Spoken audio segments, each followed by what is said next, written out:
Esiet sveicināti manā YouTube kanālā. Esmu Laura Sauliete, astroloģe un astropsiholoģe. Un es esmu Elīna Gluzunova un kopā ar Lauru arī šodien vienosimies ļoti interesantā tēmā. Kā? Tēma būs mamma un tētis bērna dzīvē. Kā astroloģija izskaidro, kad ir nepieciešami abi vecāki? Saki man lūdzu, kāda nozīme no astroloģijas skata punkta ir mammas un tēta esamībai bērna dzīvē? Astroloģijā viss tiek skatīts un analizēts no enerģijas līmeņa. Un ne par velti pasaulē bērniņš ienāk caur diviem cilvēkiem, caur vīrieti un sievieti. Tas ir mamma un tētis. Un viennozīmīgi šī enerģija ir nepieciešama bērnam gan no mammas, gan no tēti. Labi, tātad kas ir tās svarīgākās iezīmes, kuras bērnam vajadzētu pārmantot no vecākiem? Par ko ir atbildīgs katrs no vecākiem un kā tas ietekmē bērna augšanu, visu attīstības procesu? Mamma enerģiski ir nepieciešama tīri psihiskajai veselībai. Jā, jo, piemēram, bērna kartē ir norādes un var pateikt, kādas ir attiecības ar mammu. Es domāju, ka šim tematam mēs padziļinātāk pieskarsimies atsevišķā tēmā, jo tā ir ļoti gara un plaša, bet mamma ir nepieciešama, lai bērnam būtu veselīga psihe pieauguša, kad bērns jau būs pieaudzis. Un tu stādies priekšā, ja nav šī enerģija. Kas notiek ar bērnu? Jā, kas notiek šādā gadījumā, ja bērns nesaņem kādu no enerģijām, kuras tur garantē māte vai tēvs? Kā to kompensēt? Kompensēt mammu ir ļoti grūti kompensēt. Tieši mammu. Mēs tiksim arī līdz tētim tūlīt, jo tētim arī ir ļoti liela loma dzīvē, lai nebūtu tā, ka cilvēki bieži vien sadalās tādās divās daļās, kad vajadzīga tikai mamma. Tā tas gluži nav. Mamma ir vajadzīga, kā jau es minēju, psiholoģiskai veselībai, psihei. Jo, piemēram, viennozīmīgi bērns, kurš ir audzis bez mātes mīlestības, tas ir viennozīmīgi, tas ir daļēji kā garants, kad viņam var būt problēmas ar psihi. Ar psihi tu domā dažādas psihiskas saslimšanas vai attieksmi pret sabiedrību kā tādu dzīvē? Gan. Jā, tātad sanāk, ja bērnam nav māte, tad ir lielāka iespēja, piemēram, vīriešiem kļūt par narcisiem. Tā ir cita tēma. Tā jau ir cita tēma, okay, kas mums būs atsevišķi. Okay. Tā ir arī dziļa un liela tēma, kas ir narcis. Principā, kā piemērs, mamma ir norādīta bērna astroloģijas kartē. Viņa var būt labā stāvoklī parādīta, bet kādā gultnē mamma ir šīs īpašības ievadījusi. Jo katrai norādei, katram rādītājam ir plusi un mīnusi.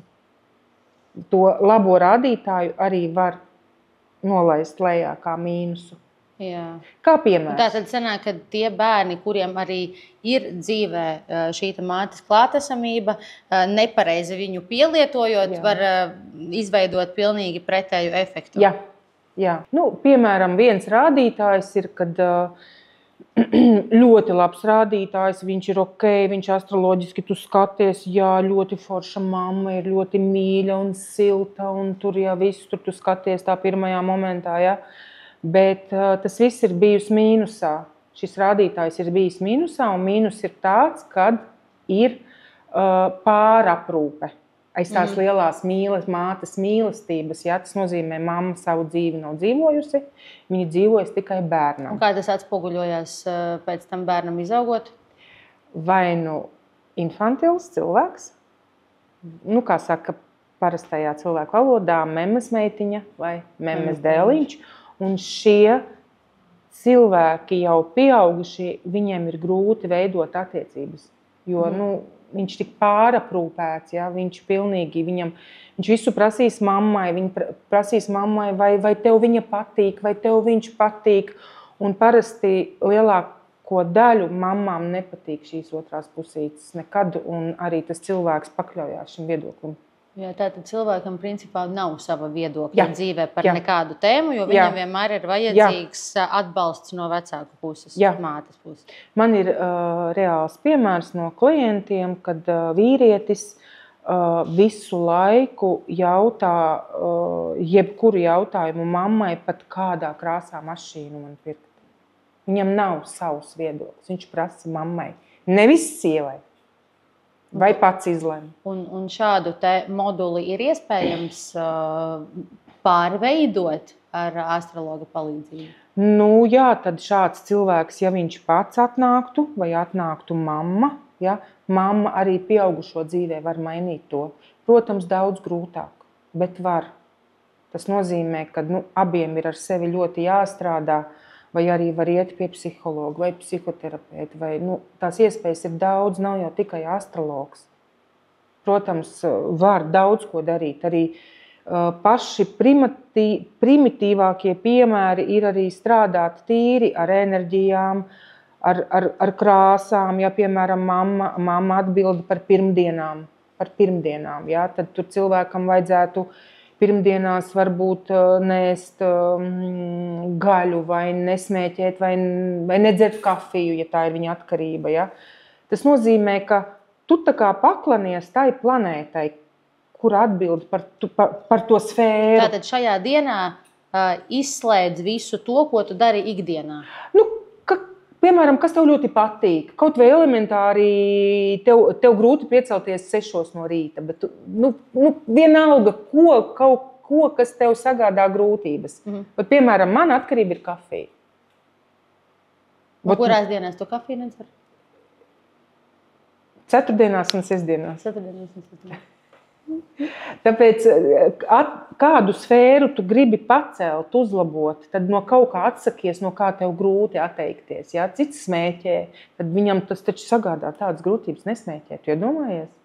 It kā tie paši zemākie līmeņi, kā tu vari pie tā piestrādāt. Tas ir tāds pats zemākais. Bet ar ko mēs sākam? Jo kā jau es minēju, Roma arī necēla vienā dienā, vai cilvēks, viņš sāk no zemes. Un atkal tas ir par darīšanu. Jā, tas ir par darīšanu. Tas ir kā vienmēr par darīšanu. Un tādā veidā šos rādītājus mēs varam uzlabot, jo man pašai ir vecākajam bērnam šis rādītājs, par ko es minēju, jā. Un es ļoti, ļoti piedomāju viņu audzinot, lai neizaudzinātu, kā es saku, memmes dēliņu. Ļoti es pie tā piedomāju.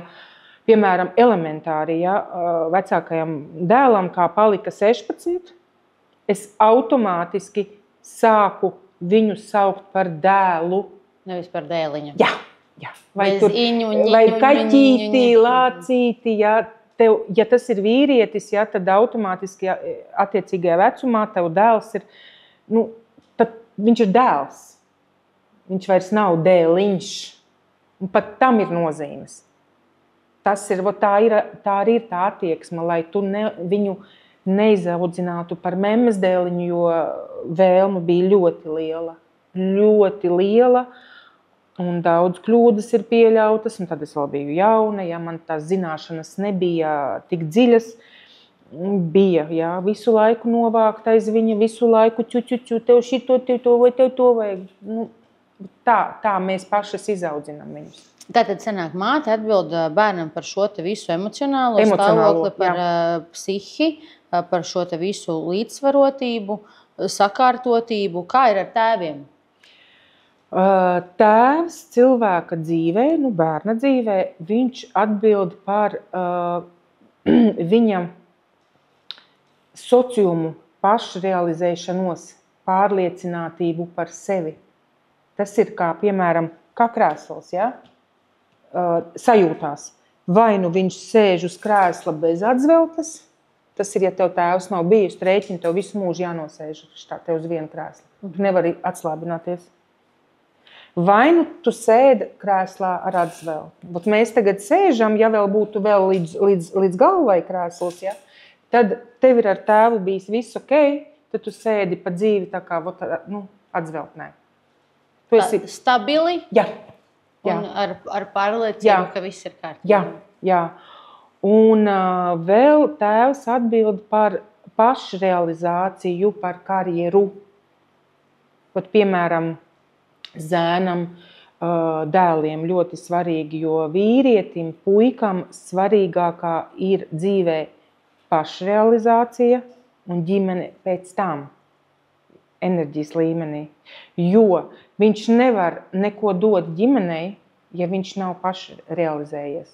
Viņš būs neapmierināts ar sevi, par pārējo pat nerunāsim, pat par materiālu un visu pārējo, kas ir nepieciešams, lai uzturētu ģimeni. Tātad, ja bērnam ir trūcis tēvs, tad sanāk, ka viņš visticamāk arī savā dzīvē nespēs pildīt šīs te vecāka lomas. Attiecīgi, ja viņam nav bijis piemērs, tad viņš arī savā dzīvē darīs tieši tāpatās. Spoguļo šo situāciju, kādu viņš ir piedzīvojis. Vai tomēr tā nav?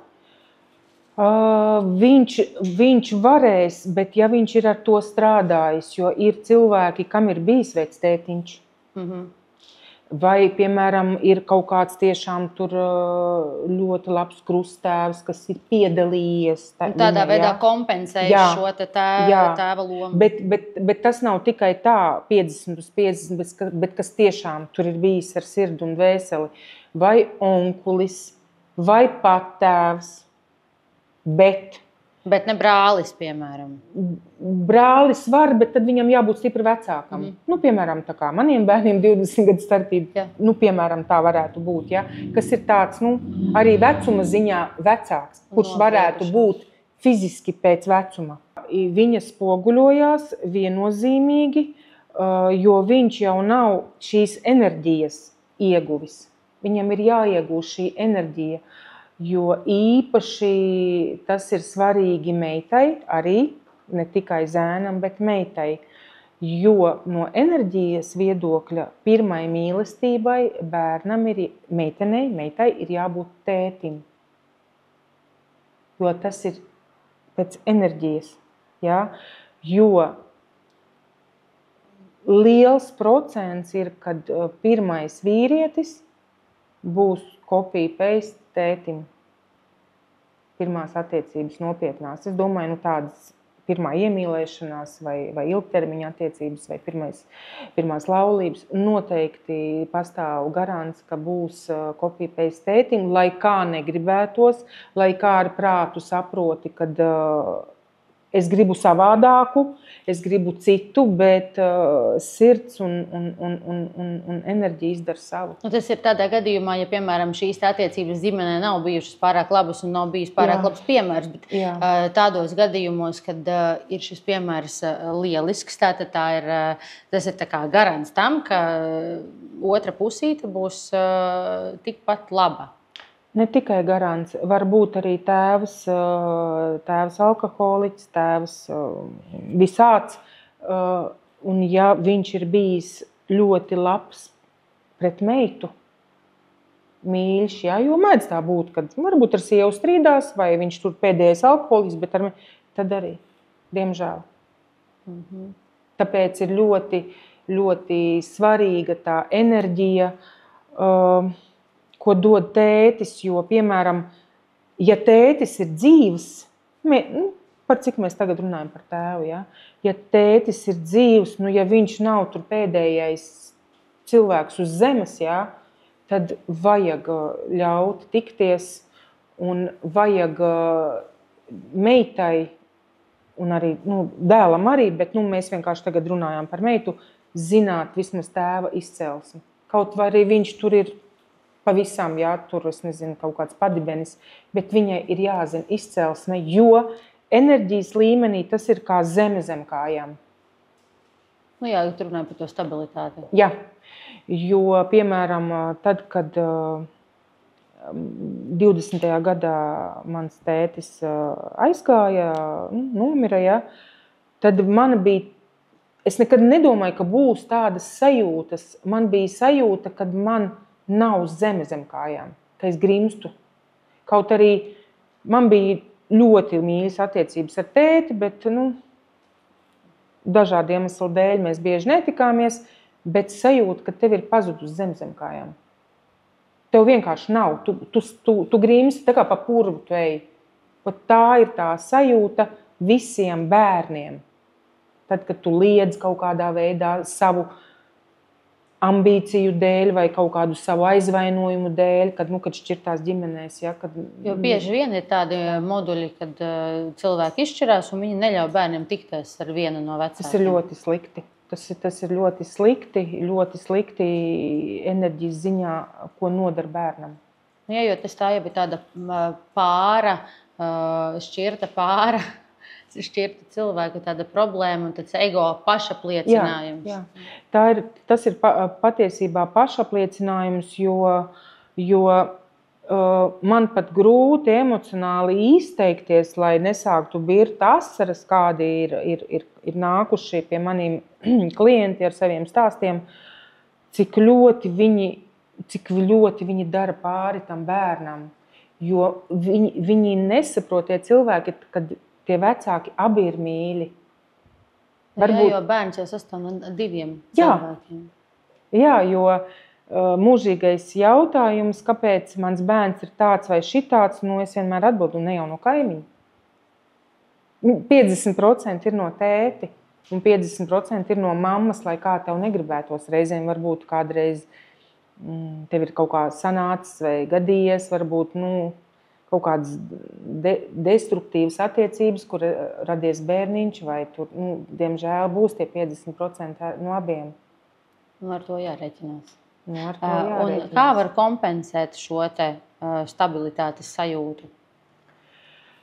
Stabilitātes sajūtu, kā jau es pirmīt minēju, tad pirmkārt, bet tikai tajā gadījumā, ja tiešām tas tēvs tur ir pēdējais dzērājs vai kaut kāds atkarīgais, kas tiešām fiziski to bērnu aizskar vai ko, tad ir, bet vajag viņam just to, kad ir tas tētis vai māte, vai to var kompensēt?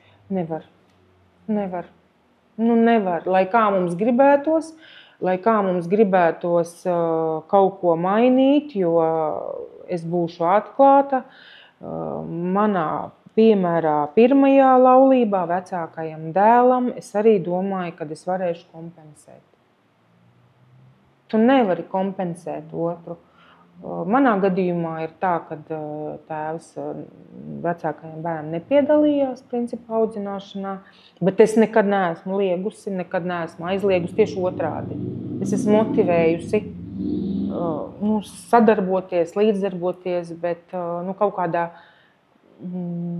brīdī, kad dēlam ir jau 16, 15 bija, es jau neko vairs nevaru uzspiest. Bet es esmu vienmēr runājusi, kad manas attiecības ar viņa tēvu nav tava, bērns pie tā nav vainīgs. Tā nav tava atbildība, vispār nemaz.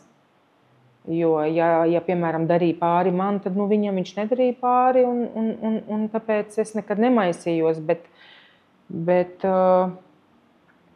manam dēlam bija kas aizstāja šo enerģiju, bet vienalga viņa nekad nebūs pilnvērtīga. Jo nav jau obligāti tev tur, viņam ar viņu tur jādarbojās un nezinu kas, bet tā sajūta, ka viņam viņš var piezvanīt kaut vai vienreiz mēnesī, kaut vienreiz nedēļā, aiziet papusdienot, vai viņai ir jābūt. Jo, ja būs, piemēram, 2 meitas ģimenē, un viena meitene tiksies ar tēti, un otra nē, es uzreiz varu pateikt, ka visticamāk, ka tā meitene izvēlēsies veiksmīgāku partneri, kas ar tēti būs tikusies. Vai arī, kad būs 2 dēli, viens tiksies un vai viens netiksies, tad tas, kurš būs ticies ar tēti, viņa karjera noteikti būs veiksmīgāka. Saucamā pašrealizācija. Ja? Jo nav starpība, vai viņš tur būs kaut kāds vadītājs vai santehniķis vai vienalga, viņš jutīsies labi savā vietā. Viņš ies mājās, varbūt pēc melna darba, bet viņš būs harmonisks, viņš būs priecīgs. Ja? Un, ja cilvēks ir savā vietā, tad viņš vienmēr arī var nopelnīt. Lai kāda būtu tā profesija. Mēs visi nevaram būt biznesmeņi, vadītāji. Ja? Manuprāt, tas tāds ļoti aktuāls temats, kuru arī mēdījos ik pa laikam var novērot. Kā bērnu ietekmē vecāku privātu attiecību kārtošana publiskajā telpā. Respektīvi, vecāki viens ar otru tur strīdās, bērni iesaistīti pa vidu, pilni tiktoki, dažādas mājaslapas. Kā tas atsaucās uz bērnu? Nu, kā jau es iepriekš minēju, tas īstenībā, patiesībā enerģiski atsaucās, principā to bērnu iznīcina. Principā viņu iznīcina, jo viņa mazā sirsniņa, viņa neatšķir, viņam ir mīļi abi vecāki. Jo, piemēram, manā bērnībā, es atceros, pagalmā man bija draudzene, kurai mamma lietoja alkoholu. Ja? Manā gadījumā mamma nelietoja alkoholu, un viņai lietoja. Un viņai bija vēl 2 brāļi. Un ja jūs zinātu, ar kādu mīlestību visi tie bērni to mammu vaktēja, un es pat teiktu, tā mīlestība, tā bērnu mīlestība pret to mammu, ja, bija daudz lielāka nekā manā ģimenē. Tad tu rēķini, jau abi divi strīdās, ja, un cik ļoti to bērnu saplēš uz pusēm. Plusā, kā es minēju, uzreiz automātiski psihe, kas notiek bērni. Ja piemēram, bērni dzīvo ar tēti, ja, piemēram. Šādi gadījumi diezgan reti ir, bet nē, ir. Zini, ir. Un viņi paliek aizvien vairāk. Un cik es saprotu, ka arī likumdošana tiek mainīta, vai likumdošana vai stereotipi tiesās, kad aizvien vairāk tomēr atstāja arī tēviem tagad. Palikt tas. Tad rēķini, kas notiek ar bērnu psihi. Ja mammas enerģija atbild par emocionālo stāvokli, tad padomājiet, kas notiek bērna galvā. Protams, varbūt to var neredzēt, varbūt ir bērni, kas to neizrāda, bet tas jau nekur nepazūd. Un tas atspoguļosies vēlāk? Jā, tas atspoguļosies vēlāk. Vai arī otrādi.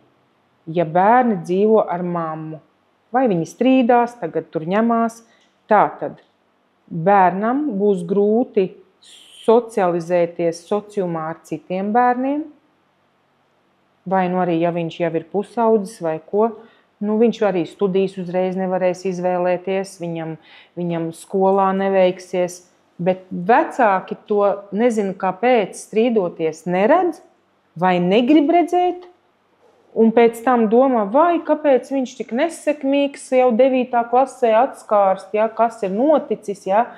Bet šiem cilvēkiem, kas publiski iznes šīs savas problēmas vai šķiršanās, vai viens otru nozākā, kāpēc vienam no viņiem nevarētu būt mazliet kaut minimāla atskārsme, un ir taču tagad mediācija, kur tu samaksā un tev, jo, zini kā, tu strīdies, tev ir kaut kāds aizvainojums, tev ir pašlepnums, tu negribi piekāpties tīri principēc, ja, un maksā naudu juristiem. Vidēji jurists, cik mums tagad maksā? 100–150 stundā? Jā. Minimāli, ja? Un cik maksā mediātors, ja nemaldos, kaut kāds sākot no 60 eiro stundā? Es kaut ko lasīju 70 kaut. Sākot, ja es saku. Un cik tu samaksāsi, ja mēs tagad ņemam tīri praktiski, ja? Lai nenodarītu pāri bērniem. Tu samaksā mediātoram un caur viņu vienojies, ja jūs paši nevarat vienoties. Jo tiesa jums tāpat tās neko nedos. Un beigās ir iztērēta nauda, ir iztērēti nervi un bērnu veselība, psihiskā veselība un viss pārējais, kas no tā izriet. Jo ļoti, man pat ir, es atkārtošos, enerģijas līmenī, tas ir tik graujoši, jo nepavēlti Skandināvijas valstīs šis ir ļoti strikti strādā. Ja vecāki šķirās, tad automātiski atbildība ir uz abiem. Tur noteikti nebūs tā, ka būs tikai vienam, ja tur tiešām ir kaut kas ļoti amorāls. Ja? Jo turpat ir tā, Skandināvijā viņi tik ļoti māk novienoties, jo viņiem tas ir atrunāts bieži vien likumā, jo mēs neviens neesam ideāls. Mūs pāraudzina sodi un likumi. Tātad tur jau no paudzes paudzē ir tā sadalīts, ka pat šķirtie vecāki bieži vien dzīvo netālu viens no otra, lai bērns varētu apmeklēt abus. Es zinu gadījumu Zviedrijā, pazīstami, ja, kas dzīvo kaimiņu durvīs, lai bērns var viens pie otra brīvi iet, jo viņi māk tās emocijas kaut kā nodalīt. Darboties bērna interesēs. Jo bērna intereses ir pirmajā vietā. Tas ir tā ieaudzināts likumiski, ģimeniski, ne jau, kad viņi ir tādi ideāli piedzimuši. Vienkārši zina, kādas ir sekas.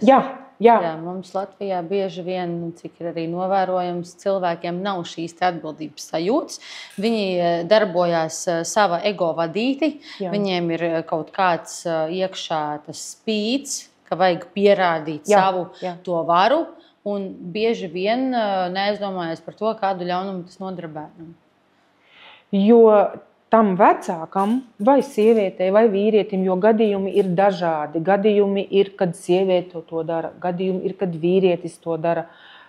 Viņiem vajag šeit galvā padomāt, kā tu justos, piemēram, kā lai tev, piemēram, labi, es sieviete, ja, un piemēram, man ir vīrs un man ir brālis. Abi mīļi vienādi.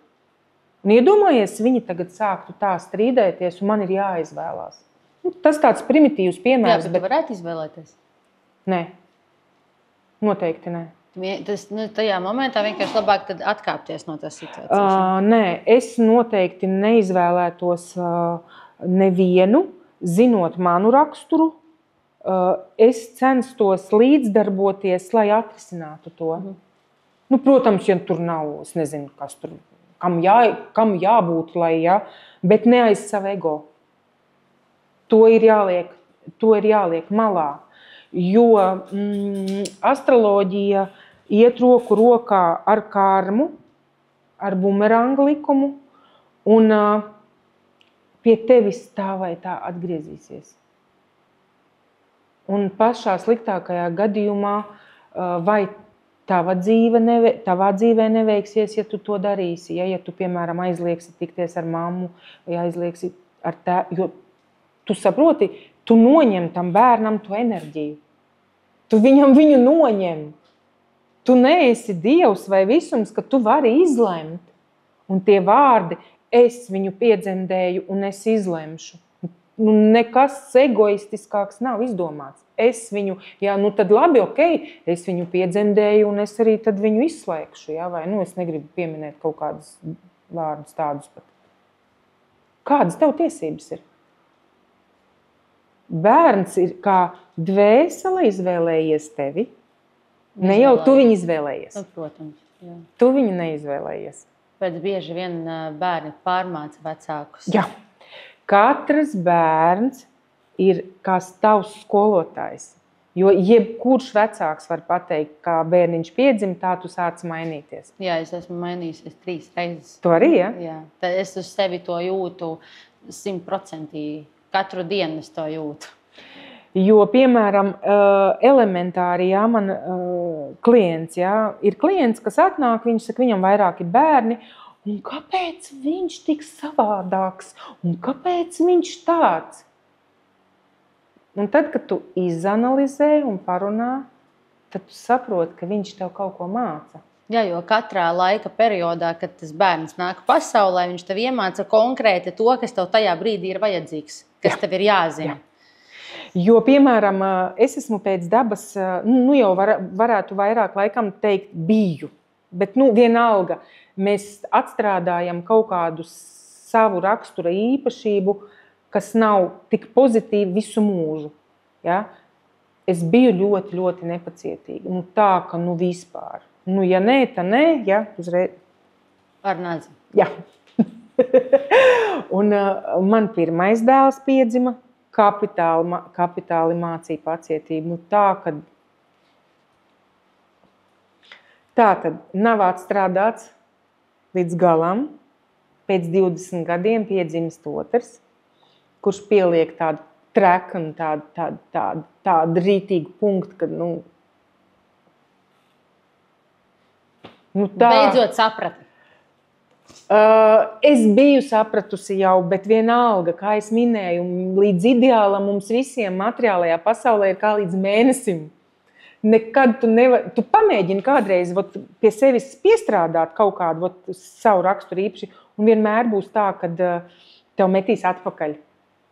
Ja ne pati, tad kaut kādi apstākļi. Jo tāpēc, ka tie apstākļi pārbauda. Cik tad tu kāda ir tā tava kapacitāte? Cik vēl tur var?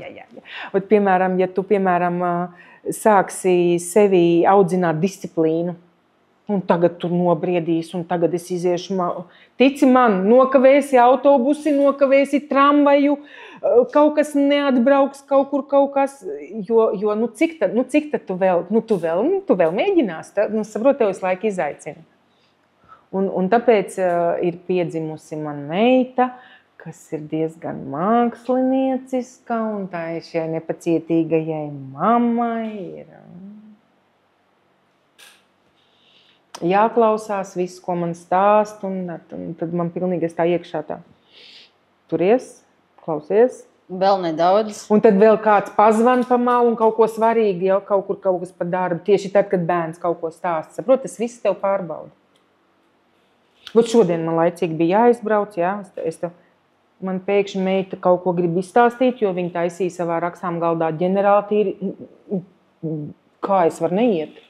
Es tā skatos uz pulksteni, es tā sēžu, un jā, viņi man rāda, kā viņi tur ģenerāltīrīšana ir, un paņēmus pat ir kaut lupatu, un to pūšamo, to tīra, un kā tu neies? Un es tik skatos uz to pulksteni, un tieši tajā brīdī, kad man jāiet ārā no mājas. Cik tu pacietīgi, Bet šodien mēs starp citu gan bijis nekapējam.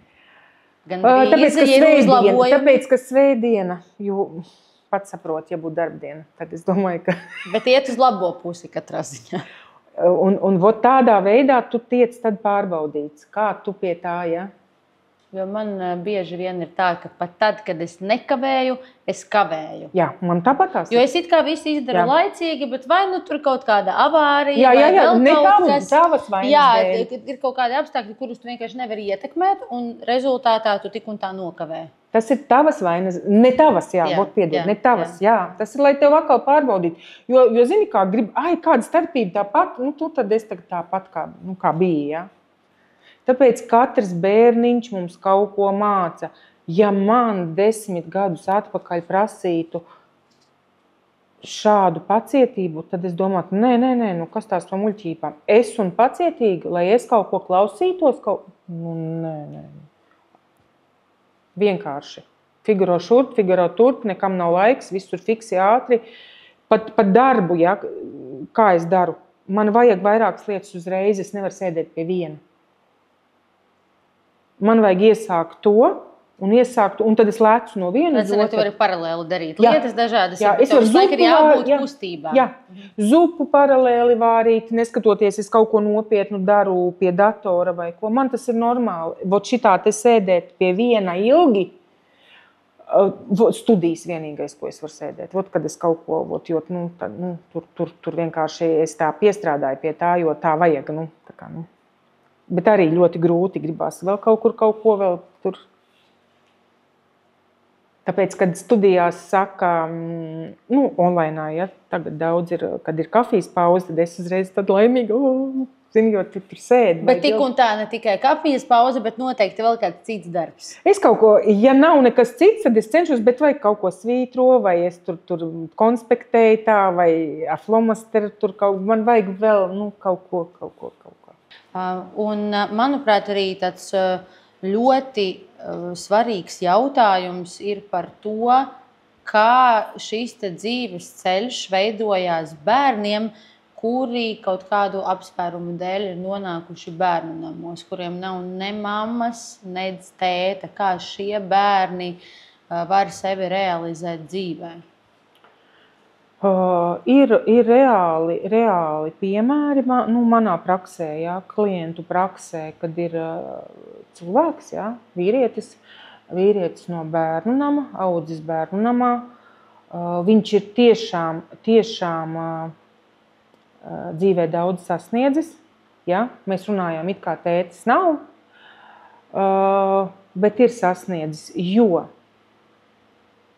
viņš tik ļoti grib realizēties, jo tas tēvs nav bijis, kā es minēju, tā atzvelta nav bijusi, bet viņš ir tik ļoti nelaimīgs un viņš visu laiku ir neapmierināts, ko viņš dara. Viņš ir sasniedzis ļoti augstas virsotnes, bet viņš nejūtās stabili uz šī krēsla. Jo, kā jau es minēju, tu vari būt parasta, vienkārša darba veicējs, bet justies harmoniski. Bet tu vari sasniegt virsotnes un justies, kā viņš saka, es jūtos kā tīrs, pilnīgs mēsls. Viņam nav nekāda pašpārliecinātība, neskatoties, kad viņš var visu atļauties materiālajā. Viņam nav pārliecība tam, ko viņš dara. Visu laiku meklē jaunas sfēras, visu laiku bieži vien pamet to biznesu uzcelto. Tātad viņš meklē savu vietu šīs zemes. Viņš meklē to zemi. Jo viņš kaut kur lidinās. Tā sanāk. Jā. Jo tas nenozīmē, ka tev tas tētis nav bijis, ka tu nevari neko sasniegt. Vari, bet tā sajūta jau nav, ka tu esi kaut ko sasniedzis. Tas ir, kā es minēju, enerģijas līmenī. Jo jautājums, vai tikai tu gribi sasniegt materiālo, vai tu gribi justies arī harmoniski.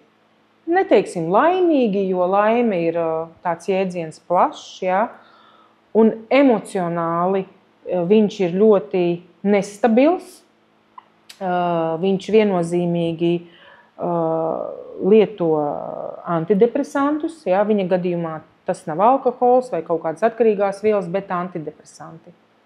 Tas ir tas zīmogs. Un tas arī sastaistās, ka tu nejūties piederīgs. Tu tā domā un arī fiziski nejūties laikā un telpā. Tu ļoti pareizi nodefinēji. Jūties nepiederīgs. Tu jūties nepiederīgs. Tāpēc, ka tīri tehniski jau tev arī nav kam piederēt. Tu kā esi kaut kur, bet īsti nesaproti, kur. Ko es vēl gribēju obligāti pieminēt, es tikko atcerējos, kad studijās karmiskā astroloģija, viņas tur dalās tās studijas, bija tāda viena frāze no skolotājas. Ja tu nedomā par savu dzīvi, kā tu dzīvo, tad padomā par bērniem. Jo visu, ko tu dari, atspoguļojās uz bērniem. Tāpatās kā klasiskajā reliģijā 7 paudzēs, arī astroloģijā. Tikai ar citiem vārdiem, citiem terminiem. Visu, ko tu darīsi, saņems bērns. Ja tu aizliegsi tikties ar mammu vai tēti, tas nozīmē, ka tu iegriez vai dari ļaunu, sliktu enerģijas ziņā bērnam. Ja vecāks ir tiešām tur, es nezinu, pat grūti to vārdu pateikt, tik slikts, kā viņš uzskata tā mamma vai tētis. Taču ir tagad, cik es saprotu, var tikties ar bāriņtiesas pārstāvi. Vai jūs saprotat, ka bērnam ir tīri šeit enerģiski vajadzīgs zināt, ka man ir tas tētis. Jo ne par velti bērni, kam nav otrs vecāks, piemēram, kā bērni bieži dara, ja, kad nav tētis, ja, vai nepiedalās. Viņi izdomā skolā vai bērndārzā tētis jūrnieks, tētis komandējumā. Bērns to izdomā, jo viņu enerģiski vajag, kaut arī viņš varbūt nekad nav redzējis. Jā, bet arī negrib nevienam stāstīt, ka... Jā, nē, bet kā negrib? Maziņš bērniņš bērndārzā jau to nesaprot. Viņš to pats ir izdomājis, tā tad viņam enerģiski viņu vajag. Viņš ir iedomājis to tēlu. Tas sarkanais karodziņš, ka to vajadzētu tā kā mainīt. Jā, un es piekrītu, kad ir varbūt vientuļās māmiņas vai vientuļie tēvi, tad audziniet bērnā, ja ir, piemēram, tur omīt vai opīts vai kaut arī, piemēram, kā te pasaka, pieaugušam cilvēkam, es teiktu, ja, kā to enerģiju uzlabotu. Ja. Pieņemsim, sievietei ir problēmas satikt savu vīrieti. Teiksim to foršo vīrieti. Es neteikšu pareizo, nepareizo, ja, bet to, kura viņa grib vēlās, viņai vajadzētu sākt kaut vai kaimiņu onkuli sveicināt tā, zini tā, labdien, saprot, vajag izrādīt cieņu pret vecāku vīrieti. Tā ir tā enerģija, lai viņa sev dabūtu. Tātad, ja ir mazs bērniņš, kuram nav tētis, tā tad atrodam kaimiņu onkuli, ja nav radi. Atrodam kaut kādu, ja mēs dzīvojam, es nezinu, taču kaut kur kontaktējās, vai lai viņš tā kā ar viņu, lai dabūtu kaut bišķiņu mazliet šo enerģiju. Vajag kontakti ar vīriešu pārstāvi. Tā tas strādā, tāpēc padomājiet, esiet atbildīgi un noliekam savu egoismu malā. Un ar šādiem vārdiem mēs šodien no jums atvadamies, bet kā jau iepriekšējā reizē lūdzām komentāros ierakstīt, kas ir tēma, kas jūs interesē, par kuru mums ar Lauru parunāt un pastāstīt jums. Arī šajā reizē droši rakstiet komentārus, piesakojiet Lauras YouTube kanālam un tiekamies jau nākamajā reizē. Jā, uz redzēšanos!